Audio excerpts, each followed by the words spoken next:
Okay, ನಾನು ಸರ್ಕಾರಿ ಅಭಿಯೋಜಕರು 3ನೇ ಅಧಿಕ ಜಿಲ್ಲಾ ಮತ್ತು ಸತ್ರ ನ್ಯಾಯಾಲಯ ತುಮಕೂರು. ನನ್ನ ಹೆಸರು BS ಜ್ಯೋತಿ ಅಂತ.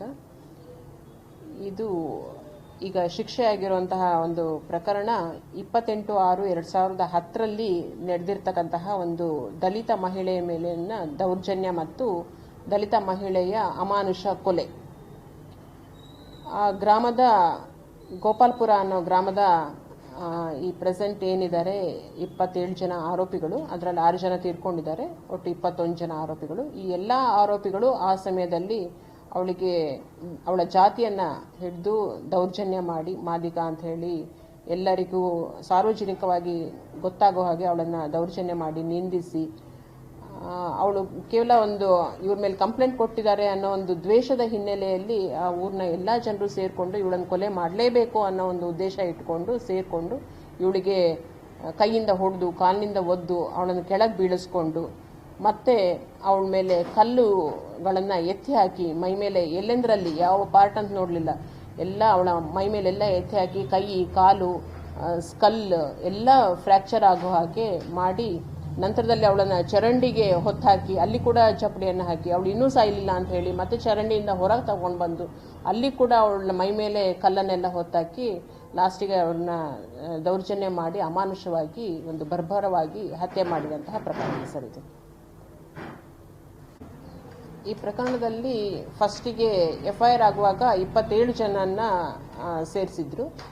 ಆನಂತರ ವಿಚಾರಣೆ ಆಗಿ ಈಗ ಕನ್ಕ್ಲೂಷನ್ಗೆ ಬರೋ ಸ್ಟೇಜಲ್ಲಿ 27 ಜನದ ಪೈಕಿ 6 ಜನ ತೀರ್ಕೊಂಡಿದ್ರು. ಸೊ ಈಗ ಉಳಿದವರು 21 ಮಂದಿ ಆರೋಪಿಗಳಿದ್ರು. ಅವರೆಲ್ಲರೂ ಕೂಡ ಅಪರಾಧಿಗಳು ಅಂತ ರುಜುವಾತಾಗಿದೆ ನ್ಯಾಯಾಲಯದಲ್ಲಿ. ಈ 21 ಜನರಲ್ಲಿ 2 ಮಹಿಳೆಯರಿದ್ದಾರೆ, ಮತ್ತೆ 3 ಜನ SC/ST ಕಮ್ಯುನಿಟಿಗೆ ಸೇರಿದಂತಹ ಅಪರಾಧಿಗಳಿದ್ದಾರೆ. ಈ ಪ್ರಕರಣ ಯಾತಕ್ಕಾಯ್ತು ಅಂತ ಹೇಳಿದ್ರೆ, ಈ ಹೊನ್ನಮ್ಮ ಅನ್ನೋ ದಲಿತ ಮಹಿಳೆ ಏನಿದ್ಲು, ಅವಳು ತನ್ನ ಗ್ರಾಮದಲ್ಲಿ ಒಂದು ದೇವಸ್ಥಾನ ಕಟ್ಟಿಸ್ಬೇಕು ಅಂತ ಹೇಳಿಬಿಟ್ಟು ತನ್ನ ಜಮೀನಿನಲ್ಲಿ ಇರುವಂತಹ ಮರಗಳನ್ನು ಕಟ್ ಮಾಡಿಸಿ ಅದರ ತುಂಡುಗಳನ್ನು ತನ್ನ ಮನೆಯ ಮುಂಭಾಗದಲ್ಲಿ ಶೇಖರಣೆ ಮಾಡಿ ಇಟ್ಕೊಂಡಿದ್ಲು. ಈ ಗ್ರಾಮದ ಆರೋಪಿಗಳು ಏನು ಮಾಡಿದ್ರು ಅಂದರೆ ಆ ಮರದ ತುಂಡುಗಳನ್ನು ಕದ್ಕೊಂಡು ಹೋಗ್ಬಿಟ್ಟಿದ್ರು.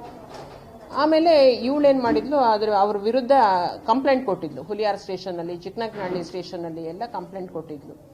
ಆಮೇಲೆ ಒಂದು 2-3 ಸರಿ ಅವಳು ತಂದು ಹಾಕೊಳ್ತಿದ್ದಾಗೆ ಇವರೆಲ್ಲ ಕದ್ಕೊಂಡು ಹೋಗೋದು ಇದೇ ಥರ ಮಾಡ್ತಾ ಇದ್ದಿದ್ದರಿಂದ ಇವಳು ಕೂಡ ಕಂಪ್ಲೇಂಟ್ ಕೊಡ್ತಾ ಇದ್ಲು. ಈ ಹಿನ್ನೆಲೆಯಲ್ಲಿ ಊರಿನವರಿಗೆ ಇವಳ ಮೇಲೆ ದ್ವೇಷ ಇದಾಗಿತ್ತು. ಮತ್ತು ಇವಳು ಒಂದು ಪ್ರಭಾವಿ ವ್ಯಕ್ತಿಯಾಗಿದ್ಲು, ಅಂದರೆ ಒಂದು 2-3 ಡಾಬಾ ನಡೆಸ್ತಾ ಇದ್ಲು. ಅದೆಲ್ಲ ಒಂದು ನಮ್ಮ ಎವಿಡೆನ್ಸ್ ಸಂಗ್ರಹ ಮಾಡಿದಾಗ ನಮಗದು ತಿಳಿದು ಬಂದಿದೆ.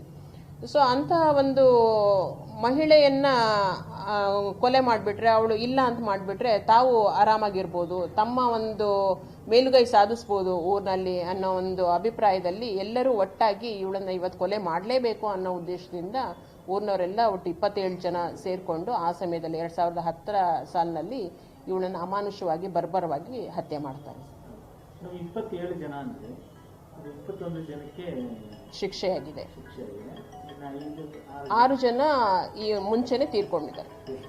FIR ಆಗಿ ಈ ಕನ್ಕ್ಲೂಷನ್ಗೆ ಬರೋ ಸಮಯದಲ್ಲಿ ಈಗಾಗಲೇ 6 ಜನ ತೀರ್ಕೊಂಡಿದ್ದಾರೆ.